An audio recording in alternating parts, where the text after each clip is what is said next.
This is Eye on Annapolis, a look at the 437th session of the Maryland General Assembly.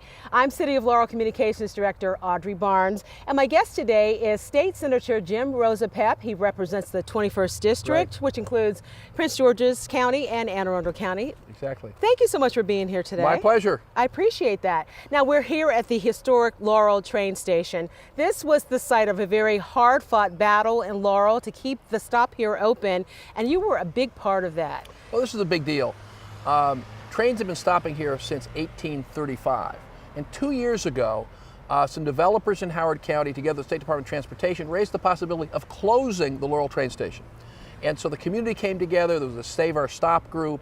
The City Council, Councilman Eddie Ricks, Councilwoman Donna Crary really took the lead. Councilwoman Mary Lehman, the delegates and I all worked together and said, stop, you're not going to close our station. So it took everybody working together. We worked with CSX Railroad, which owns the tracks. We worked with MARC, which runs the commuter trains. We worked with Howard County and said, there's got to be a solution here. And the solution we came up with, which has now been signed off on by everybody, is number one, this station is not going to close. There's not going to be a reduction in service. What's going to happen is when they build the new development just north of the city of Laurel, where the racetrack is, in a few years, they will get 3 stops. 3 trains will stop at their station, but all the trains will continue stopping here in Laurel. We hope for the next 182 years. Well, it certainly is a long, hard-fought battle, and we appreciate your efforts to keep that stop open. Now let's talk a little bit about the Maryland General Assembly. For those who don't know, tell us when it starts, how long it lasts, and what gets accomplished during the General Assembly session. Sure, we're in session for 3 months, from sort of the middle of January till the middle of April. During that 90 days, it's set in the Constitution that we have to meet, that it's limited to 90 days. The thing we have to do is we have to pass a state budget. We have to pass a balanced budget. We did that this year like we do every year. As part of that, we protected school funding, we protected transportation funding, other important priorities. So there were 2,681 bills introduced this year. That's a lot. Going in, hot topics were medical marijuana, paid sick leave for employees. How did those efforts make out? Well, paid sick leave, we finally passed paid sick leave. Unfortunately, Governor Hogan vetoed it. So we're going to have to come back next session with the ability to override the veto. Delegates Jocelyn Pena-Mellick, Ben Barnes, Barbara Frush, and I, who represent this area, are all going to vote to override the veto and make sure that all of our working people get paid sick leave. What about medical marijuana in Maryland? Medical marijuana is kind of a mess.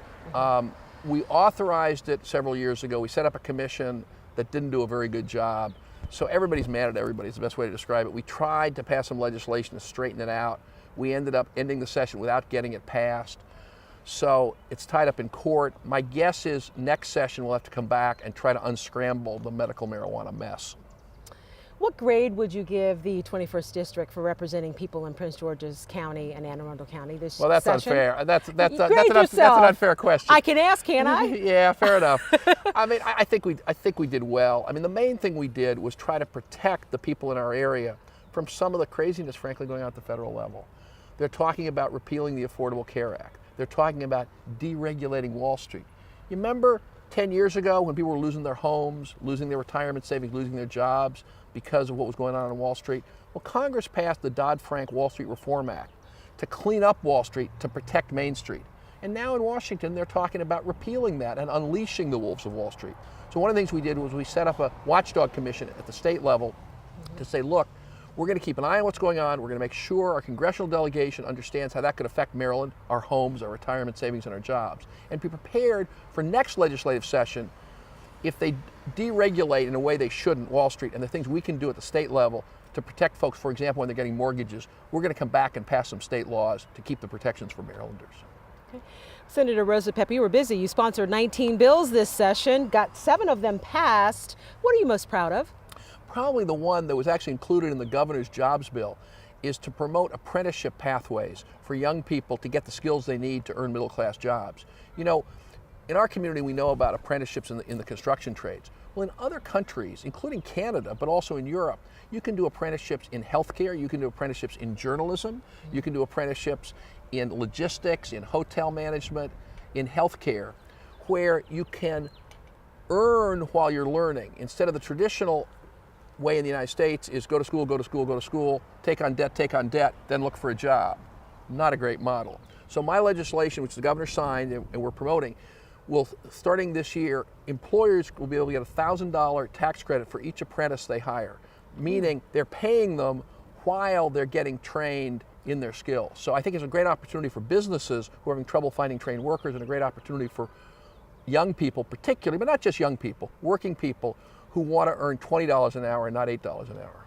One of the other bills that you were successful in passing included Senate Bill 884 that talked about creating a Maryland Financial Consumer Protection Commission to kind of watch out for Marylanders. Right, well that's what I was talking about, the Watchdog Commission to oversee the efforts in Washington to deregulate Wall Street. Yes, that's what that bill was. Awesome. Well, I think Marylanders will be happy to know that that did pass. What about this Maryland Open Source Textbook Initiative? That sounds interesting for any parent who's got kids going to college and kids in high school, and they're talking about paying for textbooks. Absolutely. Textbooks can cost $1,000, $1,500, $2,000 a year. We have many community college students for whom the cost of textbooks is greater than the tuition. But it's true for students in all. Well, the reality is the technology has changed, and the University of Maryland University College is actually the leader in the nation in moving towards, basically, think of them as online textbooks. 100% of what the textbook would be is accessible online. A year ago, UMUC offered it to all their students. It's built into the cost of the course. You don't have to pay extra for textbooks. So the legislation I sponsored is designed to push that out to all our other campuses, to move from the expensive physical textbooks to integrated open source material, so you're not paying a big textbook publisher a lot of money. The professors can post their own information online. They can take the best information that they find from other professors around the world and make it available to their students. So it's better education at lower cost. Let's talk about Laurel Regional Hospital. Yes, a lot of money we did a lot of work on was that. allocated for Laurel Regional Hospital. Tell me about that. Absolutely. Well, as I think most folks know, for several years we have a plan to have the University of Maryland Medical System take over Laurel Hospital. The good news is that's baked in the cake. It's going to happen later this year. We passed legislation to guarantee the state provides the money for additional investment in the physical facility. We also this year passed legislation to commit to another $100 million over 10 years, $10 million a year, for Laurel Hospital and for Prince George's Hospital for additional efforts to improve the service. So we're very optimistic, frankly, that this work group that Mayor Craig Moe and Dr. Bartlett from UMS are co-chairing to design the Laurel Hospital of the 21st century is going to be of real benefit to the people here. And the state's very strongly supportive of that. Another important effort was about school funding, and also you talked a little bit about health insurance. Tell me a little bit about that. Well, we're all hearing on television and the newspaper about these efforts in Washington to take away the Affordable Care Act, to cut Medicaid, to privatize Medicare, to basically reduce people's health insurance. Well, we spent a lot of time, the 21st District Delegation and all of Maryland, to expand health insurance. Over the past 10 years, we've added 700,000 people in Maryland to having health insurance where they didn't have it before. They're talking in Washington about taking that away. So we set up also a watchdog commission, and Delegate Justin Pena-Melnick is actually going to be the co-chair of that commission to keep an eye on what they're doing in Washington. Again, to call out things that will hurt Maryland. There's some particular provisions that mean more in Maryland than other places that could affect Laurel Hospital, actually. So we need to be sure our congressional delegation knows the Maryland impact. And then again, for the next legislative session, once we see what the federal government has done, we got to figure out where we can close the gaps and solve the problems they've created. One thing we did this year that fits into that is, there's talk in Washington about defunding Planned Parenthood and women's health care service. Well, already this year in our budget, we put a provision in saying that the federal government eliminates the Planned Parenthood funding for Maryland, the state puts back in the money. So we're trying to make sure that Maryland is protected from these dangers. One thing I want to kind of end our discussion is about fracking. Yes, we're the third state that's banned fracking. We're the only one that's done it legislatively.